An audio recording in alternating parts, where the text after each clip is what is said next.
Donc cette courte épître de Cheikh Abdul Razak al-Badr, qui est le fils de Cheikh Abdul Mohsen al-Abbad, pour ceux qui ne le connaîtraient pas, donc deux grands savants de Médine, elle va porter sur l'appel à Allah, ad-da'wa ila Allah. Cet appel à Allah, pour ceux qui me connaissent un petit peu et qui me suivent depuis plusieurs années, vous savez que je n'ai de cesse de vous inviter, vous, à faire également da'wa de votre côté. Bien sûr, chacun à son échelle, chacun selon son niveau. Il n'est pas question de parler sans science et de s'improviser savant, professeur, éducateur. On se limite à ses connaissances. J'ai entendu un cours, j'ai lu une parole d'un savant, je la transmets comme je l'ai entendu, comme je l'ai lu, sans rien rajouter. S'il faut plus amples explications, ce n'est plus de mon ressort, ce n'est plus de mon domaine de compétence. Je suis juste un perroquet, nous sommes des perroquets, on transmet les paroles des savants, on transmet un verset du Coran, on transmet un hadith et ainsi de suite. On fait da'wa selon notre niveau, à notre échelle. Ça, je vous l'ai toujours dit. Faites da'wa à vos familles, à vos amis, à vos collègues et ainsi de suite. Donc là, dans cette épître, le cheikh, hafidhahullah, il va parler justement de comment on fait da'wa, de quelle manière on fait da'wa à quoi on appelle, à quoi on invite. On va voir quelles sont les qualités dont tout da'i, tout prédicateur devrait se parer et s'orner. Et comme je vous l'avais dit dans la description de cette série de cours, on verra aussi également comment on invite les non-musulmans à l'islam. Et vous, qui m'écoutez en grande partie, vous êtes encore plus concernés par cela que moi. Parce que moi, je ne suis presque plus concerné, ne résidant pas en terre de Koufr. Walhamdulillahi Rabbil Alamin. Mais j'ai vécu un certain temps. Et j'ai essayé de faire da'wa un certain temps en terre de Koufr. Et je vous l'avoue, c'est pas facile. C'est facile de faire un dars dans une mosquée où le public est tout acquis à notre cause. Et on fait thalathat al-usul, kitab tawhid, etc. à des gens qui sont déjà musulmans et qui vont déjà dire oui à tout ce qu'on va leur donner en général. Mais aller dans la rue et prêcher les koufars eux-mêmes, les inviter à l'islam, c'était ça la principale mission du prophète sallallahu alayhi wa sallam durant notamment les 13 premières années mécoises. Et c'est ça qui est beaucoup plus dur. C'est beaucoup plus dur de faire da'wa aux non-musulmans que de faire da'wa aux musulmans. Donc on va voir un petit peu tout ça dans cette épître qui probablement, au vu de mon état de santé, prendra justement 2 semaines au lieu d'une semaine. Mais alhamdoulilah, et ce n'est pas dit que je tienne des cours d'1 heure, qu'Allah nous facilite à tous. Donc comme mon habitude, je vous rappelle qu'il est essentiel et primordial pour être un très bon musulman, pour ceux qui veulent s'élever, qui veulent glow up, et ils ont envie d'uploader un peu le niveau, d'upgrader le niveau, et sortir un petit peu des musulmans de la masse. J'ai envie d'être un peu plus qu'un simple musulman de la masse. J'ai envie d'apprendre ma religion, d'être un bon croyant, de plaire à Allah, de le satisfaire totalement, tel qu'il attend de moi cela. Eh bien, on se doit d'étudier la science. Ce que j'espère, vous avez mis le pied dans l'étrier pour, ne serait-ce qu'en assistant à ce cours qui d'ailleurs est très tard et je m'en excuse. Moi, je ne peux pas faire autrement parce que lorsqu'on rentre de Salatul Aïcha, il est chez moi 20h45, donc chez vous, en France, 21h45. Donc je n'avais pas d'autre choix que de fixer les cours à 22h françaises. Mais Inch'Allah, lorsque vous passerez à l'heure d'hiver, on pourra avancer le cours à 21h française, voire même peut-être 20h30 française. Donc ceci étant dit, je ne sais pas pourquoi j'ai fait cette... Ah oui, je disais donc ceux qui me connaissent, vous savez que j'insiste toujours sur l'apprentissage de la langue arabe.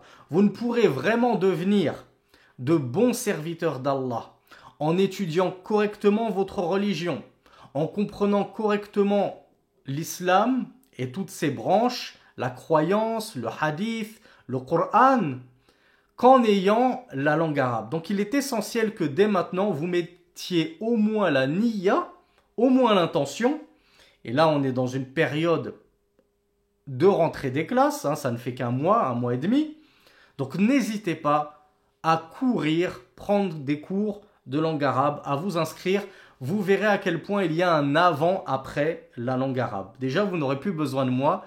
Vous écouterez directement le Cheikh Abdurrazak Al-Badr et ses cours. Et vous verrez comme c'est tellement plus profitable d'écouter les savants directement plutôt que d'écouter les petits étudiants en sciences francophones. Nous ne sommes, comme je le dis toujours, que des roues de secours. Nous ne sommes que des béquilles pour vous. Ne nous prenez pas pour des jambes. Prenez-nous pour des béquilles. Vos jambes, vous ne les retrouverez que lorsque vous aurez la langue arabe. Là, vous pourrez marcher par vous-même avec ces deux jambes-là. Tant que vous n'aurez pas récupéré vos jambes, vous serez des boiteux qui auraient besoin d'apprentis et de débutants comme moi pour vous traduire plus ou moins fidèlement et avec plus ou moins d'erreurs la science que nous ont transmis et que nous transmettent les savants. Donc ceci étant dit, le Cheikh Abdurrazak Al-Badr, et on va le voir dans cette introduction, et on finira bi'idhnillah l'introduction demain, il va nous rappeler un petit peu quelle est la base de la da'wa. De qui on la tient la da'wa, cette façon de prêcher, le fait d'appeler à Allah. À votre avis, d'où est-ce qu'on a hérité ça? Pourquoi est-ce qu'on appelle à Allah subhanahu wa ta'ala?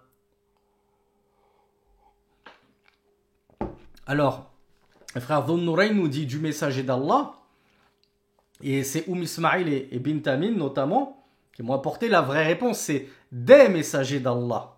C'est pas juste du messager d'Allah Muhammad sallallahu alayhi wa sallam.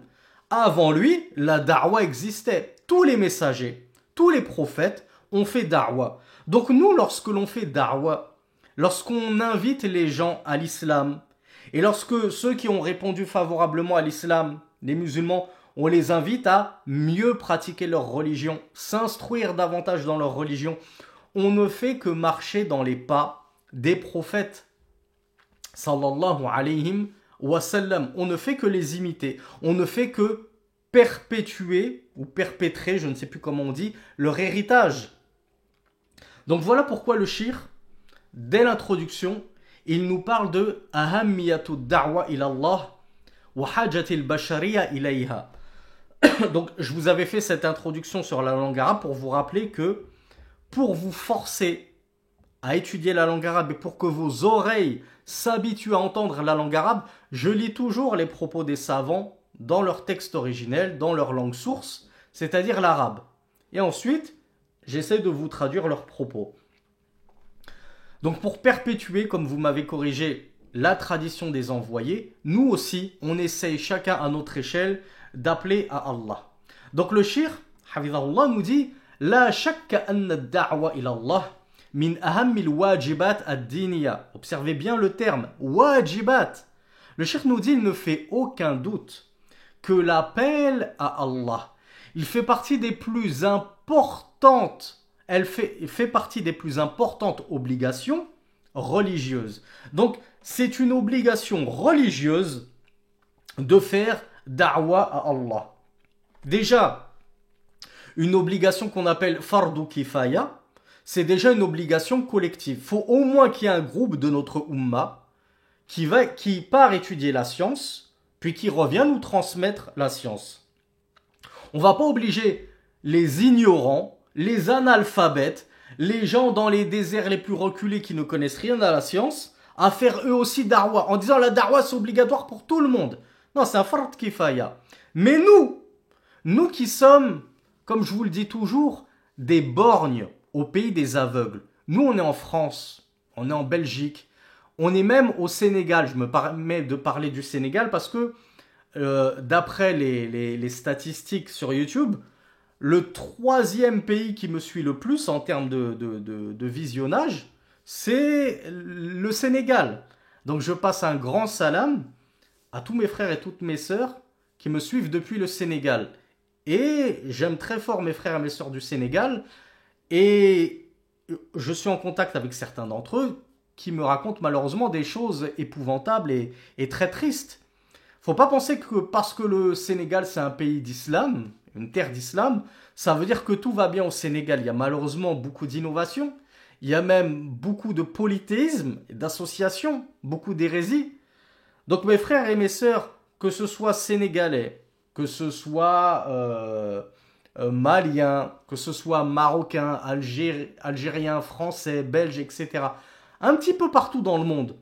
Nous qui essayons, comme je vous le disais tout à l'heure, d'élever le niveau, d'essayer d'apprendre un peu notre religion pour émerger de ce bain ambiant des musulmans de la masse qui, eux, ne font pas d'efforts pour apprendre leur religion.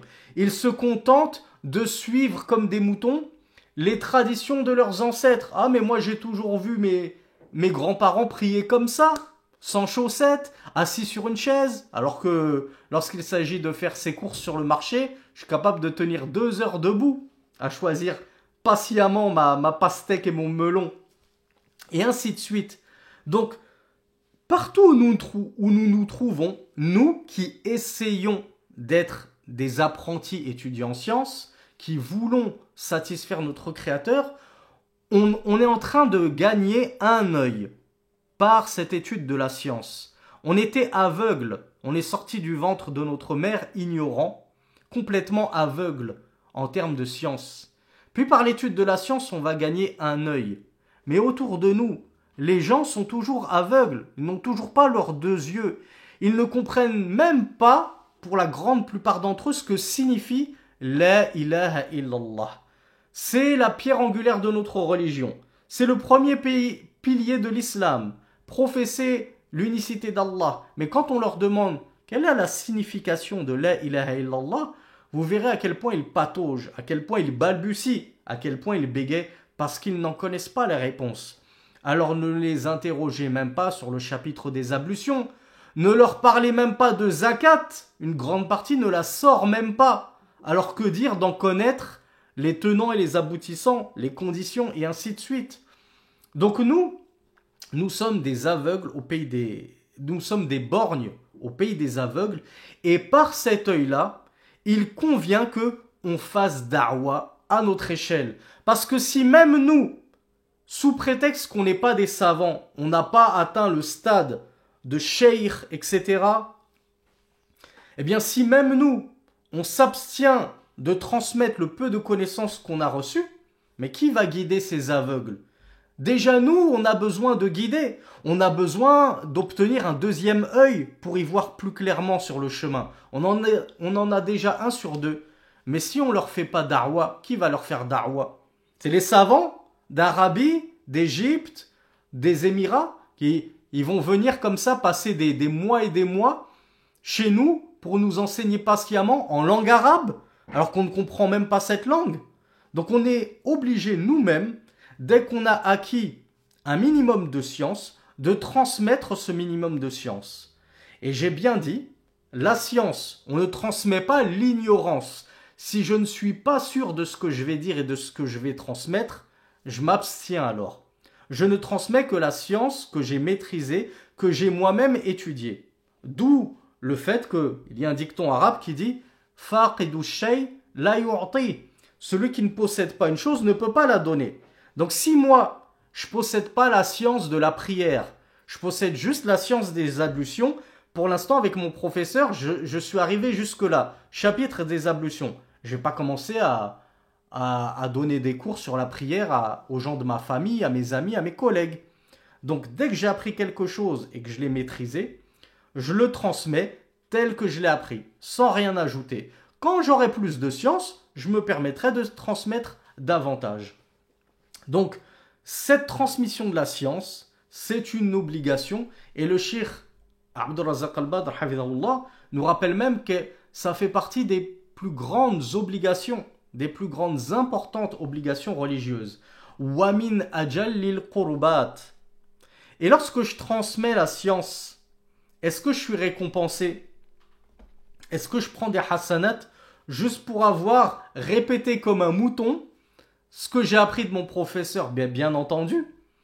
Donc en plus, le Cheikh Abdurrazzaq al-Badr hafidhahullah, nous rappelle qu'en plus de faire partie des plus importantes obligations religieuses, la transmission de la science, la da'wa, appelée à Allah, on va pas parler juste de transmettre la science, on va appeler à Allah, faire da'wa, ça fait partie des plus grandes sources de hasanat qui soient. Tu vas être récompensé pour cela. Wa afdalu ta'at.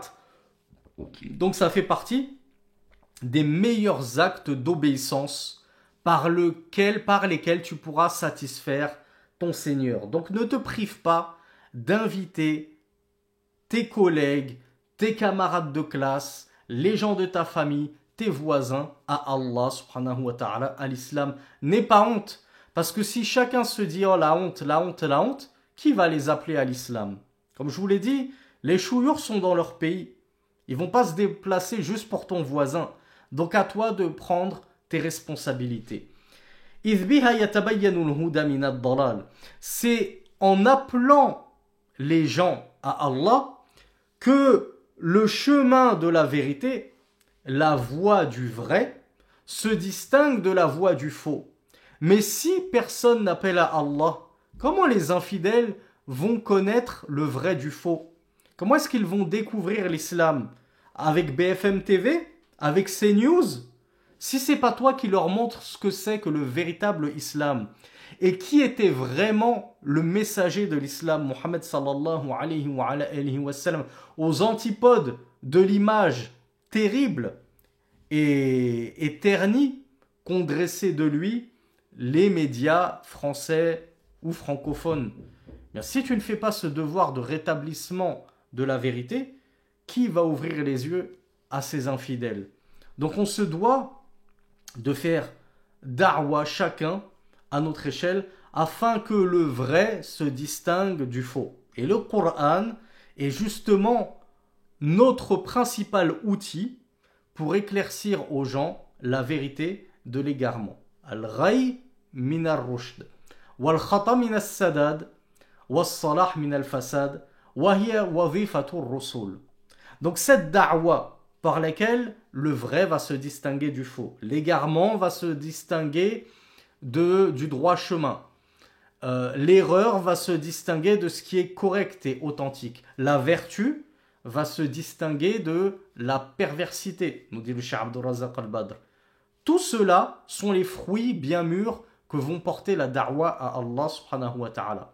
Et cette da'wa, le Cheikh nous rappelle que elle était la fonction des rusul, des messagers d'Allah, wa atba'uhum ila yawmil qiyamah. Donc il y a deux choses qu'on retient pour les arabophones d'entre vous, ou ceux qui comprennent un petit peu la langue arabe. Quand le shir nous parle de atba'uhum ila yawmil qiyamah, c'est quoi les deux choses qu'on devrait retenir de sa parole au shir?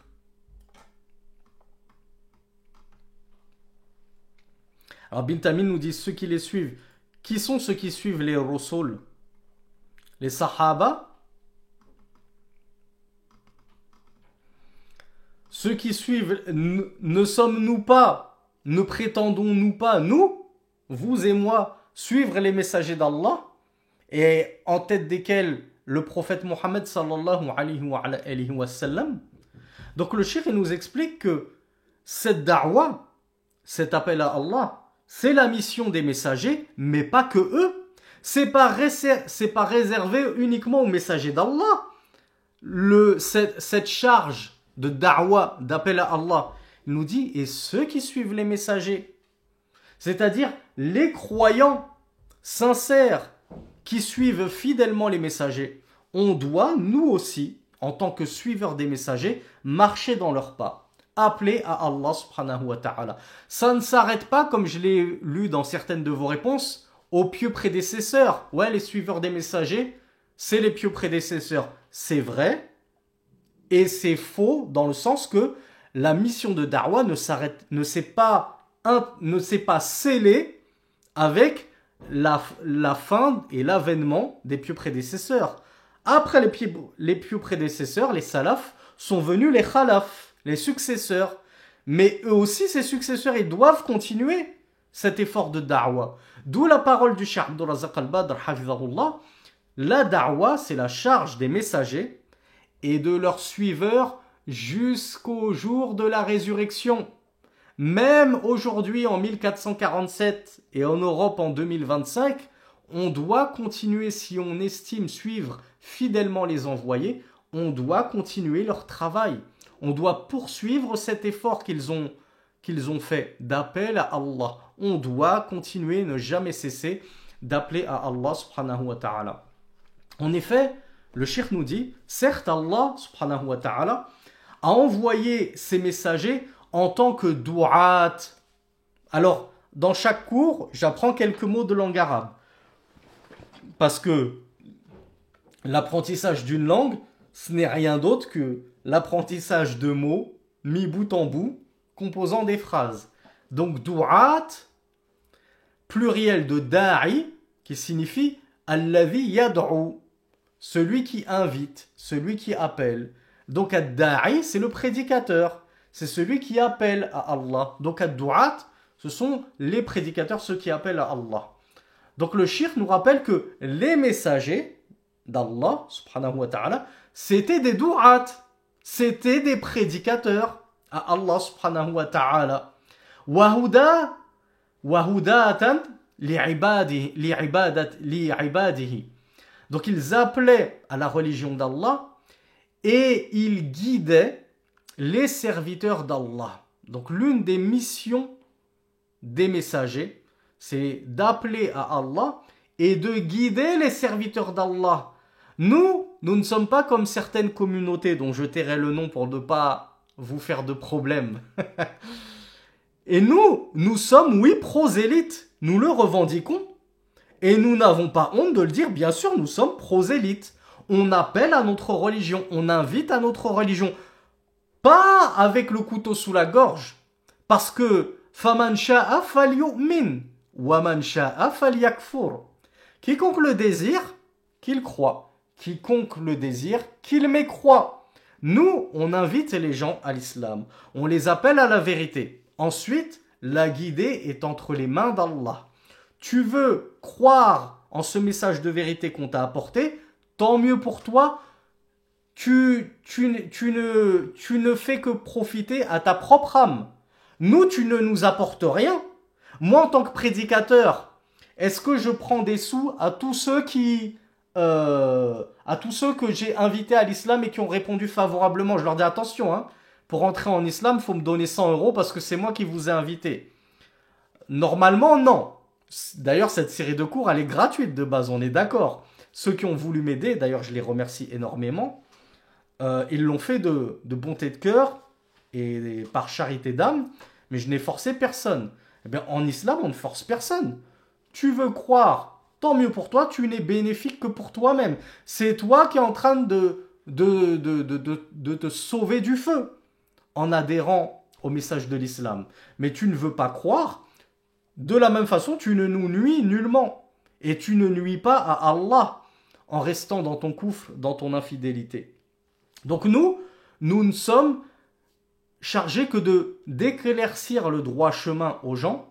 Ensuite, c'est Allah qui les touche de sa grâce ou non, et qui les guide sur le chemin de la croyance ou de l'incroyance. Donc, le cheikh poursuit, il nous dit qu'Allah Azza wa Jal, entre leurs mains, entre les mains de ses envoyés, de ses prophètes et messagers, il a éclairci le droit chemin. Il a éclairci la religion de rectitude qu'est l'islam. Et il a alors fait une miséricorde immense à ses serviteurs, aux fils d'Adam, en leur envoyant ses messagers. Il n'a pas juste fait descendre des livres du ciel. Vous imaginez si Allah Azza wa Jal avait juste fait descendre le Coran du ciel, sans messager. Est-ce que ça aurait été problématique? Selon les coranistes, ça n'aurait pas été problématique. Ils vous disent, le Coran suffit. Sauf que ces coranistes, on leur dit, ok, le Coran suffit, Ben, dans le Coran, Allah, à d'innombrables reprises, nous demande de nous acquitter de la zakat, de l'aumône légale. Mais comment? Quand je m'en acquitte? À qui je m'en acquitte? Et de combien je m'en acquitte? Ben, tu as un coraniste qui va dire, tu donnes 2 euros pour s'acheter 2 baguettes à ton père chaque mois. Tu te seras acquitté de ta zakat. Or, le père ne peut pas recevoir la zakat du fils, puisqu'il est déjà à ta charge au quotidien. Or, 2 euros, c'est très rarement la somme que tu dois sortir en termes de zakat, sachant que c'est 2,5% sur les économies de toute une année. Et en plus, la zakat sur ton argent, tu dois la sortir en argent, tu la sors pas en baguette. Donc regardez comment les coranistes ont tout faux. Parce qu'ils essayent d'interpréter le Coran selon leur compréhension à eux et leurs inventions à eux. Puisque comme tout n'est pas détaillé dans le Coran, alors ils sont obligés d'essayer d'inventer des détails qui ne sont pas mentionnés dans le Coran. Tout est détaillé intrinsèquement et indirectement dans le Coran. Qui sait de quelle manière? Puisque Allah Azza wa Jal nous dit qu'il n'a rien omis dans le livre. Et les coranistes vont vous le dire souvent. Oui, mais Allah il a dit qu'il n'a rien omis. Donc tout est détaillé. Bravo Bakari. Allah Azza wa Jal nous dit de suivre son messager. Ce messager même que les coranistes ne veulent pas suivre. Ils disent, on ne suit que le Coran, votre sunna, on n'en a pas besoin là. La sunna de Bukhari, nous, ça ne nous intéresse pas. Eh ben oui, mais le problème, c'est qu'en te détournant de Sahih Bukhari, tu t'es détourné de la sunna du messager d'Allah. Et en te détournant de la sunna du messager d'Allah, tu t'es détourné de l'explication saine du Coran. Cette explication que, étant perdu, privé de la sunna, tu essayes de trouver et d'inventer par toi-même, comme l'explication de la prière, l'explication du hajj, l'explication du jeûne, l'explication de la zakat, tout cela, tu essaies de te débrouiller par toi-même, alors qu'Allah il t'a déjà tout éclairci. Oui, dans le Coran, il a déjà tout éclairci, parce qu'il t'a dit « Fas'alu ahla dhikri in kuntum la ta'lamun » Demandez aux gens du rappel, c'est-à-dire les savants, si vous ne savez pas. Et les gens du rappel qui étaient à leur tête, le messager d'Allah, si je ne sais pas, dans le Coran, comment faire ceci et cela qu'Allah m'a rendu obligatoire ou qu'il m'a défendu de faire, eh ben, si je n'ai pas de détails de cela, je vais chercher l'explication du messager d'Allah. Et le Cheikh Abdul Razak al-Badr, c'est ce qu'il nous rappelle. Allah Azza wa Jal, il nous a fait une faveur immense en faisant descendre bien sûr ses livres sur nous, mais en nous envoyant en plus des messagers pour nous expliquer ces livres.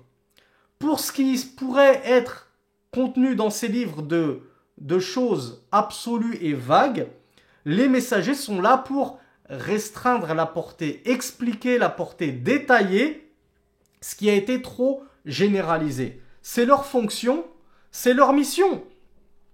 Si tel n'avait pas été le cas, et que le Coran était absolument détaillé en tout point sur toute chose, alors quelle utilité d'envoyer un messager avec?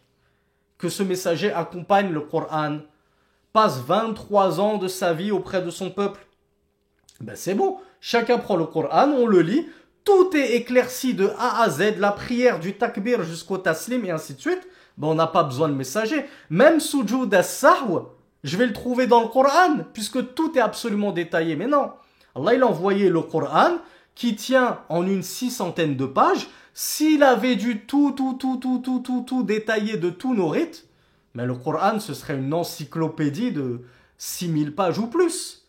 Donc, d'où la sagesse immense d'Allah de faire un livre suffisamment exhaustif pour contenir tout ce dont nous avons besoin pour cheminer sur la guidée et gagner le paradis et la satisfaction et l'agrément de notre Seigneur, mais en même temps suffisamment concis pour qu'il soit aisé de l'apprendre par cœur.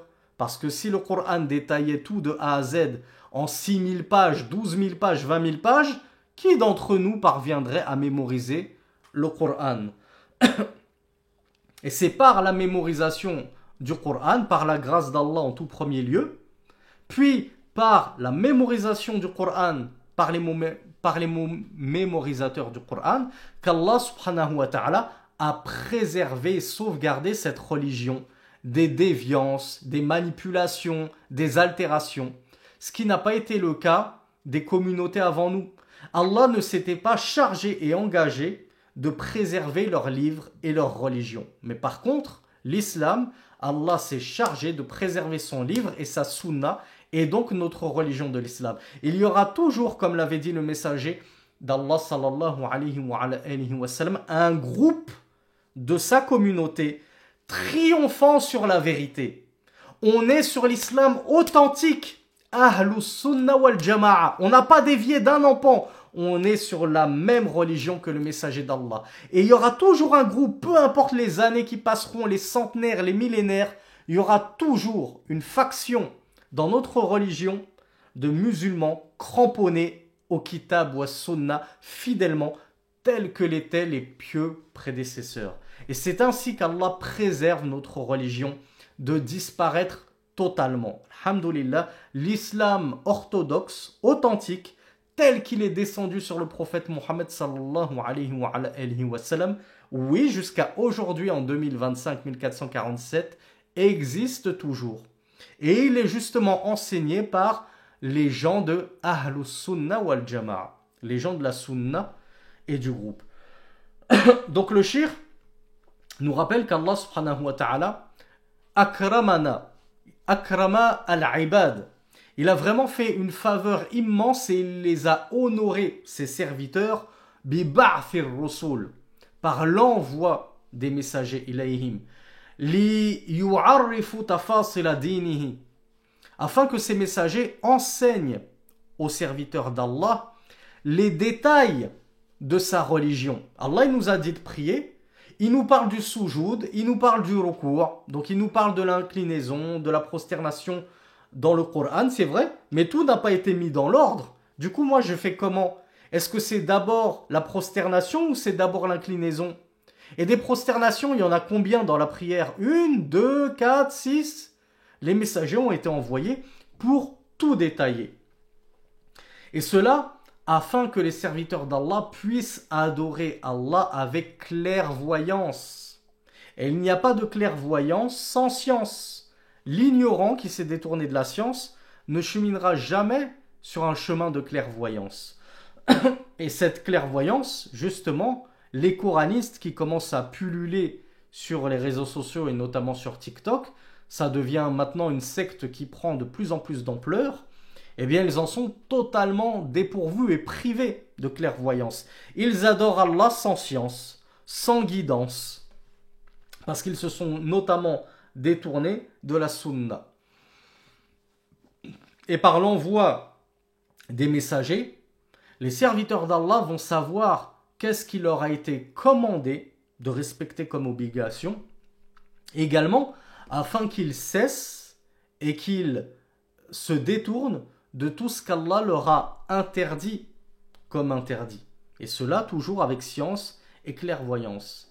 Et également, لِأَلَّا يَقُولُوا لَا نَدْرِي مَا أَرَادَ اللَّهُ مِنَّا, afin que les gens ne puissent pas objecter à Allah au jour dernier, nous ne savions pas, ô Allah, ce que tu attendais de nous. Nous étions dans l'ignorance. Tu nous avais commandé la prière et la zakat dans le Coran, c'est vrai, mais en même temps tu ne nous l'as pas détaillé, donc on était dans l'ignorance et le flou, donc on n'a pas pu s'acquitter de ces ordonnances que tu nous avais prescrites. Eh bien, pour couper court à ces objections et ces arguments, Allah a envoyé ses messagers afin de tout détailler. Maintenant, aujourd'hui, personne ne peut dire « Allah m'a demandé de prier, mais je ne sais pas comment prier ». Ben si, on sait comment prier, on sait comment sortir sa zakat, on sait comment jeûner, on sait comment effectuer le pèlerinage, et ainsi de suite. De la même façon, les gens auraient pu objecter si Allah avait fait descendre un livre. Oui, mais Allah, tu nous as fait descendre ton livre, mais nous n'avions aucun avertisseur ni annonciateur, al-Bashir ou al-Nadir, l'une des deux fonctions du messager d'Allah, avertir les gens contre l'impiété et un feu douloureux pour ceux qui tomberaient dans l'impiété, et faire la bonne annonce du paradis pour les croyants et ceux qui les auront suivis. Les gens pourraient dire à Allah, mais tu ne nous as pas envoyé de messagers pour nous éclaircir tout cela. Donc Allah Azza wa Jal, par l'envoi des messagers, il a coupé court à toute objection et toute argumentation de la part de ceux qui aimeraient se trouver des excuses et des prétextes pour ne pas avoir suivi fidèlement les signes d'Allah subhanahu wa ta'ala. Voilà pourquoi le shirk nous dit fa'aqama bihim al-hujja. Qui est le champion d'entre vous qui sait ce que signifie iqamatul hujja? Alors, il y en a qui me parlent de preuve. Bravo Bakari. Établir la preuve. Iqamatul hujja, ça veut dire ça y est, la preuve, c'est-à-dire l'argument de vérité, a été établi sur les gens. Ils ne peuvent plus dire « Ah, je ne savais pas ». Toi, ton voisin et ta voisine infidèle ne pourra jamais dire à Allah « Ah, je ne savais pas que l'islam existait. Je ne savais pas que tu avais envoyé Muhammad sallallahu alayhi wa sallam comme dernier prophète. » Parce que tout le monde maintenant a entendu parler de l'islam. Tout le monde a entendu parler du messager d'Allah sallallahu alayhi wa sallam. Et quiconque aura entendu parler de l'islam et du messager d'Allah correctement, et c'est un adverbe qui a toute son importance, correctement, sans y ajouter foi, alors il fera partie des gens du feu. Comme l'avait dit le messager d'Allah sallallahu alayhi wa sallam, nul d'entre cette umma, et il voulait dire ummatud da'wa, la communauté de ceux à qui il était chargé de faire da'wa. Donc la communauté de da'wa, c'est différent de la communauté d'al-ummatul ijaba, de la communauté qui a répondu à l'appel du messager d'Allah. La communauté de la da'wa, c'était tous les Arabes, les Juifs, les chrétiens, les polythéistes, etc., qui entouraient le messager d'Allah dans la péninsule arabique. Ça, c'est toute la umma à qui s'adresse le message du Coran et du messager d'Allah sallallahu alayhi wa sallam. Aujourd'hui encore, l'humanité tout entière est concernée par ce message, puisqu'Allah azza wa jalla a envoyé ce message pour toute la communauté, c'est-à-dire toute l'humanité, pardon. Tandis que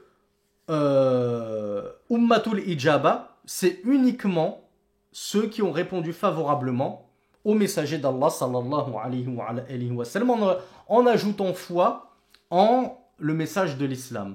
Donc le shir nous explique que Iqamatul Hujja, donc je disais, le prophète sallallahu alayhi wa sallam a dit « Nul d'entre cette communauté de da'wa, donc de l'humanité, ni juif, ni chrétien, n'entend parler de moi sans qu'il n'y ajoute foi, sans qu'il ne fasse partie des gens du feu. » C'est-à-dire que un juif, un chrétien, un bouddhiste, un athée en France, un adorateur tombolâtre, un adorateur de tombe tombolâtre au Sénégal ou je ne sais où, qui entendrait parler du messager d'Allah et de son message, l'islam originel et ainsi de suite, sans qu'il n'y ajoute foi et qu'il n'embrasse pleinement l'islam et la religion de vérité, eh bien celui-là sera destiné au feu.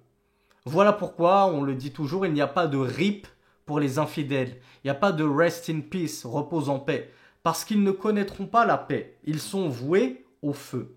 Du coup, tous ceux qui ont entendu parler correctement de l'islam et du messager d'Allah, sallallahu alayhi wa sallam, et qui n'y ajoutent pas foi, ils ne sentiront jamais l'odeur du paradis. D'où le fait que nous avons une responsabilité, c'est de restituer fidèlement le message de l'islam et ne pas laisser les infidèles ne connaître de l'islam que ce que BFM TV leur a dit, CNews leur a dit, les professeurs islamophobes à l'école leur racontent comme balivernes depuis tout petit à l'école.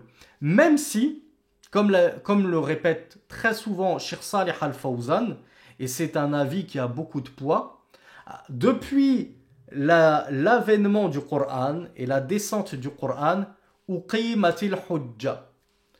La preuve, ça y est, elle a été établie sur les gens. On a tous le Coran, il a été traduit dans toutes les langues. On ne peut plus dire « Ah, Je ne savais pas ce que c'était que l'islam. Tu es en France, tu es au Sénégal, tu es en Belgique, tu es en Égypte, tu es en Suisse, tu es là où tu veux. Tu peux trouver un Coran dans ta langue maternelle. Et tu comprends dans le Coran la base élémentaire du message divin qui est qu'il n'y a d'autres divinités qui méritent d'être adorées si ce n'est Allah. Et qu'on doit se détourner de l'adoration de tout autre que lui. Que ce soit par l'invocation, l'immolation, la circumambulation et ainsi de suite. Ça, c'est le message primordial de l'islam. Et il a été traduit dans toutes les langues du monde entier. Va à l'extrême ouest et l'extrême est, va même très haut dans le nord et très bas dans le sud, tu vas trouver que ce message primordial de l'islam, il est parvenu aux oreilles de la plupart de la population sur terre. Donc comme le dit Cheikh Salih Al-Fawzan, hafizahullah, depuis l'avènement du Coran, la preuve au niveau du tawhid, elle a été exposée, éclaircie. Maintenant, la sunna, c'est une autre paire de manches. Elle n'est pas aussi bien traduite et autant traduite que le Coran. D'où notre mission. D'où notre mission que on va aller voir les infidèles et on va leur dire voilà, dans le Coran, vous le savez, Allah nous dit ceci et cela. Allah nous dit lam yalid wa lam yulad. Il n'a pas enfanté, il n'a pas été enfanté. Maintenant, si vous acceptez déjà de partir sur ce principe de tawhid, d'unicité d'Allah, je vais me charger, j'ai cette mission de vous apporter maintenant le vrai message du messager d'Allah sallallahu alayhi wa sallam. Qui était-il vraiment? Est-ce que c'était le pédophile assoiffé de sang et je ne sais pas quelle infamie on a osé lui attribuer? Et je vais vous montrer comment était-il réellement. Je vais vous montrer pourquoi a-t-il épousé plus de 4 épouses. Je vais vous montrer pourquoi a-t-il fait des guerres. Je vais vous montrer tout cela. Mais comme vous vous en doutez, c'est ce qu'on disait au départ, pour pouvoir exposer une chose, encore faut-il la connaître soi-même et l'avoir étudiée soi-même. Donc si tu ne maîtrises pas ce sujet, ne t'engage pas sur cette voie-là. Laisse plus compétent que toi réfuter les shubuhat. Et alhamdoulilah, nous vivons à une époque extraordinaire et incroyable où tout est disponible sur Internet. Et quand je dis tout, c'est-à-dire il y a à boire et à manger. Il y a des fruits bien mûrs et des fruits totalement pourris. Donc oui, on peut trouver des choses abominables sur Internet. De gens qui prétendent l'islam et qui dévoient l'islam, qui travestissent l'islam. Mais en même temps, on peut trouver de bons prédicateurs, de bons étudiants en sciences, même de vrais savants, dont les enseignements sont traduits en français. Et rien ne vous empêche, vous, de prendre quelques-unes de vos chères économies, de vous passer d'un tacos à 9 € maintenant. Je ne sais pas combien ça coûte le menu tacos de nos jours en France. 9 € pour m'acheter le tacos de la semaine. Je vais jeûner ce jour-là, comme ça je ne prendrai pas ce tacos, et je vais acheter un livre de religion, comme par exemple Commentaire des 3 fondements, ou La voix du musulman, et ainsi de suite. Et je vais le donner à ma voisine, à mon voisin, ou au mieux je le prête. Je le prête, je lui dis quand tu as fini, tu me le rends comme ça, moi je le donne à une autre personne. Je le fais lire à mes collègues. Je le fais lire à mes camarades de classe et ainsi de suite. Moi, je ne suis pas apte à bien faire da'wa. Mais ce livre-là, il a été conseillé par les savants. Il est recommandé, il est traduit en français. Qu'est-ce qui m'empêche de prêter un livre, de donner un livre et de faire da'wa comme ça à mon échelle? Et là, à partir de ce moment-là, on pourra vraiment dire Qamatil hujja. Ça y est, l'argument maintenant, les infidèles, ils ont eu le Coran et Allah leur a mis toi, mon frère, toi, ma soeur, sur leur chemin pour leur éclaircir la vérité. Pour ne pas qu'ils disent ah oui, mais le Coran c'était un peu compliqué, je comprenais pas tout, sachant que le Coran, même en français, il est simple. Comme je l'ai dit, le message primordial de l'islam, il est très simple. Bilisanin arabiyyin mubin. Allah Azza wa Jal, il n'a pas rendu le tort, il n'a pas fait de ce Coran un livre tortueux, plein de sinuosités, plein de complications, dans un langage incompréhensible si ce n'est par l'élite. Non, Allah nous dit qu'il a fait descendre ce Coran dans une langue arabe claire. Donc en arabe, il est déjà clair, compréhensible, facilement. La base, les fondements, le gros du Coran. Bien sûr, il y a toujours des subtilités. وَمِن شَرِّ غَاسِقٍ إِذَا وَقَبْ.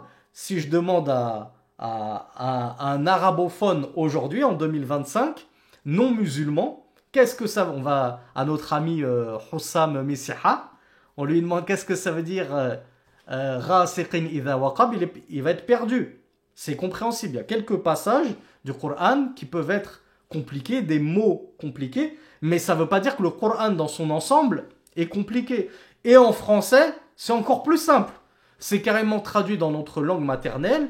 Les traducteurs ont fait l'effort de ne pas rendre le style coranique dans sa traduction française trop éloquent, trop rhétorique pour perdre les foules. Au contraire, même en français, il est assez facile de comprendre le message. Tu vas rajouter en plus de cela ta da'wa à toi, que tu vas faire avec tes mots à toi, des mots tout simples, à ton niveau. Tu vas leur fournir des livres, du matériel, des audios, des cours vidéo sur YouTube, etc. Qui pourrait encore dire qu'après cela, les infidèles sont dans l'ignorance du véritable message de l'islam. Donc nous avons notre part et un rôle à jouer dans l'appel aux infidèles et même aux musulmans, parce que combien prétendent l'islam alors que l'islam s'innocente d'eux, et par ignorance, ils ne connaissent pas grand-chose de l'islam. Ces gens-là ont également besoin de toi, mon frère, de toi, ma sœur, afin que tu leur éclaircisses le véritable message de l'islam. Mais encore une fois, j'insiste, pour éclaircir le véritable message de l'islam, encore faut-il que toi-même tu l'aies reçu. Donc étudie-le consciencieusement, prends des cours de religion, et si vous êtes là à cette heure-là, à 23h chez vous en France, toujours là, fidèle au poste, à écouter avec patience et endurance, Allahumma barik, on espère que vous pourrez être des phares qui illumineraient les ténèbres et l'obscurité de ce monde. Donc le shir, Abdurrazzaq al-Badr, il nous dit que les messagers, eux, ils se sont acquittés de cette mission de iqamatul hujja, de dresser contre les gens la preuve évidente, afin qu'ils ne puissent pas dire à Allah au jour dernier, nous ne savions pas, nous étions dans l'ignorance, tu ne nous as envoyé personne. Ils ont fait izalatu shubha, ils ont dissipé toutes les ambiguïtés. Il y en a un qui va avoir une ambiguïté, oui, mais vous, les musulmans, vous avez le droit d'avoir des esclaves. Mais on leur dit, mais toi qui es chrétien, qui me reproche cela, où c'est écrit dans la Bible que l'esclavage est interdit? Toi-même, dans ta Bible et dans ta religion, l'esclavage n'est pas interdit. Alors dans notre religion, oui, il n'a toujours pas été interdit, en continuité avec ton livre à toi, sauf que nous, dans notre religion, l'esclavage, il a été très codifié. Et ainsi de suite, tu essayes de dissiper toutes les ambiguïtés qu'ont ces gens sur l'islam par rapport au voile. Ouais, mais vous voilez vos femmes. Tu vas dire, et toi, tu as attribué une mère à ton propre Dieu. Et cette mère que tu as attribuée à ton Dieu, tu lui as attribué un voile sur la tête. Quand tu la représentes avec un voile sur la tête. Puis tu viens reprocher à ma mère, à ma sœur, à ma femme, à ma fille de porter un voile que toi-même tu fais porter à la pseudo-mère de ton pseudo-dieu. Et ainsi de suite, on dissipe les ambiguïtés de ceux qui, malheureusement, n'ont pas la lumière à tous les étages et sont baignés dans l'ignorance. Allah Azza wa Jal nous dit لِيَهْلِكَ مَنْ هَلَكَ عَنْ بَيِّنَةٍ وَيَحْيَى مَنْ حَيَّ عَنْ بَيِّنَةٍ وَإِنَّ اللَّهَ لَسَمِيعٌ عَلِيمٌ. Cet établissement de la preuve, il a un objectif, Allah nous le donne dans le verset 42 de la sourate Al-Anfal, les butins, il nous dit, et cela afin que périsse celui qui est voué à la perdition, avec bayyina, avec clairvoyance justement. C'est-à-dire que tu as eu la clairvoyance, tu as vu se distinguer la vérité du faux. On t'a fait da'wa, on t'a appelé à Allah, mais tu as voulu persister dans le mauvais chemin, eh bien alors péris. Mais sache que ce chemin de perdition que tu as décidé de choisir, tu l'as choisi en ton âme et conscience, en toute connaissance de cause, car la vérité s'était éclaircie à toi.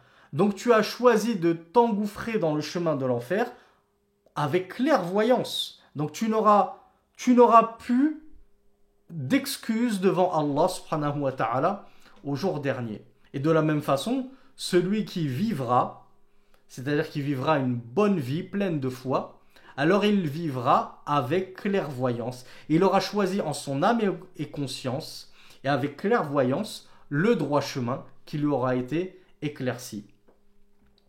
فدعوا الناس, donc c'est-à-dire الرسول دعوا الناس إلى ما فيه صلاح معاشهم ومعادهم. Les messagers d'Allah, nous dit le shir, ils ont appelé les gens à Allah et les ont appelés à ceux qui renfermaient tous les intérêts mondains. Comme on l'a dit, lorsque tu te convertis à l'islam, tu le fais pour toi-même et c'est dans ton intérêt, c'est pas dans notre intérêt à nous.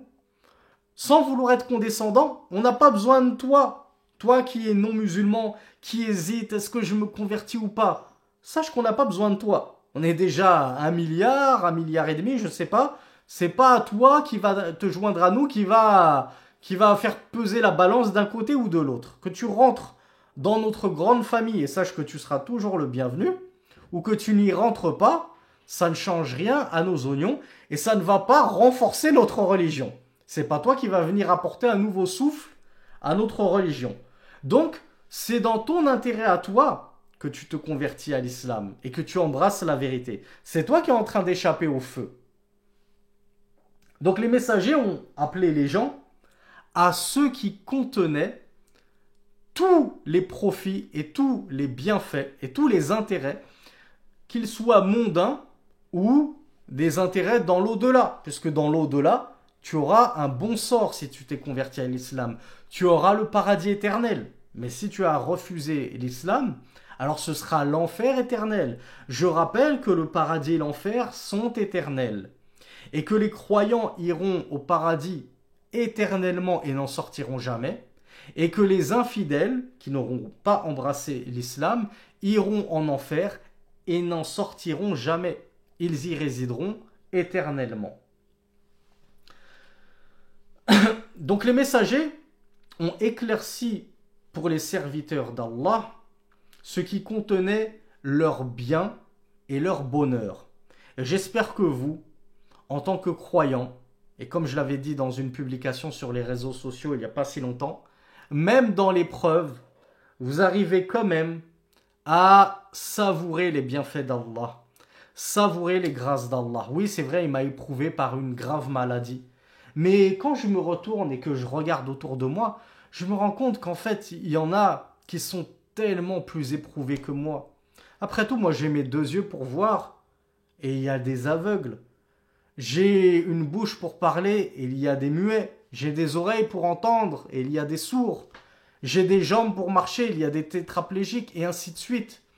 En vérité, celui qui a une bonne connaissance et une bonne assimilation de l'islam, il vit dans un bonheur permanent parce qu'il voit toujours le verre à moitié plein et non pas à moitié vide.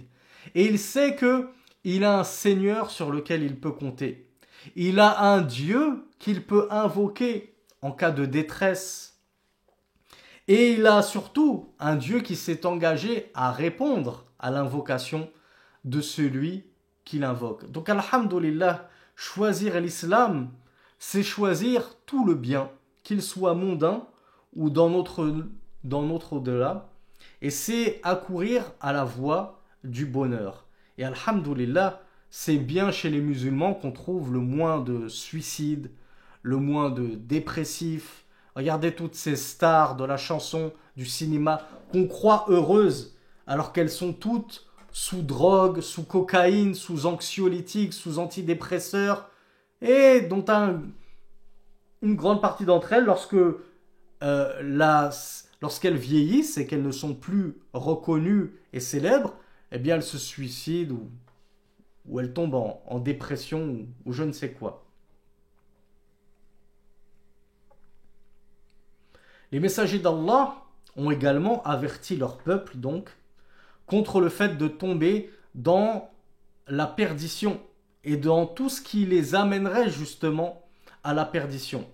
Ils ont donc purifié leur cœur. Les messagers d'Allah, parmi leurs missions, il y avait le fait de purifier les cœurs des serviteurs d'Allah subhanahu wa ta'ala. Quelle est la plus grande des purifications du cœur et la plus grande des purifications de l'âme? Bravo! C'est le fait de les purifier de l'association dans laquelle ils baignent, de la mécréance, pour les amener à la croyance en l'unicité d'Allah, at-tawhid. Et bien sûr, ils nous apprennent également à nous purifier des impuretés, qu'elles soient spirituelles, immatérielles ou matérielles. Les impuretés immatérielles telles que le mensonge, la calomnie, le colportage, accuser des femmes ou des hommes innocents et chastes d'avoir commis l'adultère, la fornication, des choses comme ça, nous purifier des mauvais comportements tels que le vol, le fait de frapper injustement autrui, de causer de l'injustice et ainsi de suite. Et bien sûr, ils nous ont également appris à nous purifier des impuretés. Les associateurs et les mécréants se moquaient des compagnons en leur disant « Votre professeur, votre prophète, il vous a tout appris, jusque même comment vous purifier de vos impuretés, être après à aller faire vos besoins. » Et donc, je ne sais plus quel compagnon leur avait répondu, est-ce que c'était Ibn Omar, Ibn Mas'ud ou un autre, il leur avait dit oui. Et regardez, il en était fier, il n'a pas eu honte. Il a dit oui, et il nous a appris que lorsqu'on s'essuie, eh ben on s'essuie avec 3 pierres. Donc c'est pas vous, les... Alors on me dit que c'est Salman al-Farisi, Wallahu a'lam, al-Farisi, pardon. C'est pas les koufars de nos jours, comme vous l'avez peut-être vu sur les réseaux sociaux quand j'ai publié un extrait de Hussam Messiha où tout son public commençait à se moquer de moi, de l'islam, de notre religion, etc. Parce qu'ils ont repris un extrait où j'expliquais que la femme musulmane, lorsqu'elle sort, elle ne doit pas se parfumer.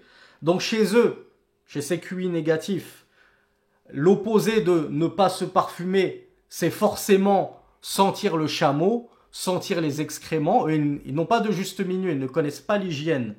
Et ils ont le culot de dire, vous les musulmans, vous manquez d'hygiène, vous êtes crades, vous êtes ceci, vous êtes cela, vous empêchez vos femmes de se parfumer dehors. Mais c'est nous qui nous lavons 5 fois par jour. C'est pas vous. C'est nous qui, après être allés à la selle, on sait que ce qu'il y a de meilleur, c'est de s'essuyer avec de l'eau. C'est de se laver avec de l'eau, les parties intimes. C'est pas de s'essuyer avec du papier toilette comme vous, en étalant encore plus l'impureté qu'elle ne la nettoie. Donc, c'est vraiment pas aux infidèles de nous donner des leçons de purification, alors que Allah subhanahu wa ta'ala, par l'entremise de ses messagers, il nous a appris à nous purifier de toute immondice, de toute impureté, qu'elle soit matérielle ou immatérielle, spirituelle, religieuse, l'impureté du corps comme du cœur, et ainsi de suite. Donc telle était la mission des messagers que l'on doit, encore une fois, essayer de reprendre à notre échelle. Oui, on appelle au tawhid, on appelle à Allah, on appelle également à la purification des cœurs et des corps. On donne des cours de fiqh sur les ablutions, on donne des cours de taskiyatun nafs, en fait, et on essaiera dans cette grande daoura que j'essaye de faire, que je vais essayer de faire, Inch'Allah, dans ce grand tour des différents ouvrages du Cheikh Abdul Razak al-Badr. Pour ceux qui le connaissent un petit peu, il a une grande prédilection, le shirk, pour la spiritualité. Et j'espère qu'on pourra voir de nombreux ouvrages traitant de la spiritualité du Cheikh Abdul Razak al-Badr qui nous bénéficieront dans la purification justement de nos âmes. Inch'Allah. Donc le shir nous dit que les prophètes ont libéré les cœurs des serviteurs d'Allah subhanahu wa ta'ala du joug, c'est-à-dire de l'esclavage des passions, des shahawat. C'est vrai que nous sommes nombreux à être prisonniers de nos passions. Et comment se libérer de ces carcans, de ces jougs, de nos passions qu'on a autour du cou, qu'on a autour des bras, des pieds, des chevilles, etc., et qui nous appesantissent sur terre, qui nous empêchent de nous élever vers Allah subhanahu wa ta'ala, c'est justement en nous engageant pleinement dans le droit chemin, en apprenant notre religion et en cheminant toujours plus vers Allah subhanahu wa ta'ala. Plus tu chemineras vers Allah, plus tu t'éloigneras et délaisseras derrière toi tes passions et tes vils penchants. Donc alhamdoulilah, la mission des messagers d'Allah, regardez comme elle était fournie. Ils ont appelé à Allah subhanahu wa ta'ala. Ils ont éclairci le Coran. Chacun d'entre eux a éclairci sa sunna, sa législation. Chacun d'entre eux a eu pour mission de montrer les bons comportements, purifier les mauvais comportements, purifier les cœurs, détourner les gens de l'esclavage, du polythéisme, de l'association et des passions et des vils penchants pour les amener à l'adoration d'Allah subhanahu wa ta'ala et aux mœurs les plus éminentes. On va s'arrêter là, Inch'Allah. Je vous avoue que je commence à fatiguer et vous aussi sûrement. Et je vous donne rendez-vous, bi'ithnillah, à la même heure pour poursuivre et peut-être terminer cette introduction du shir afin de voir d'autres thèmes relatifs à l'appel à Allah subhanahu wa ta'ala. هذا والله أعلم وبارك الله فيكم وجزاكم الله خيرا سبحانك اللهم وبحمدك أشهد أن لا إله إلا أنت أستغفرك وأتوب إليك والسلام عليكم ورحمة الله وبركاته.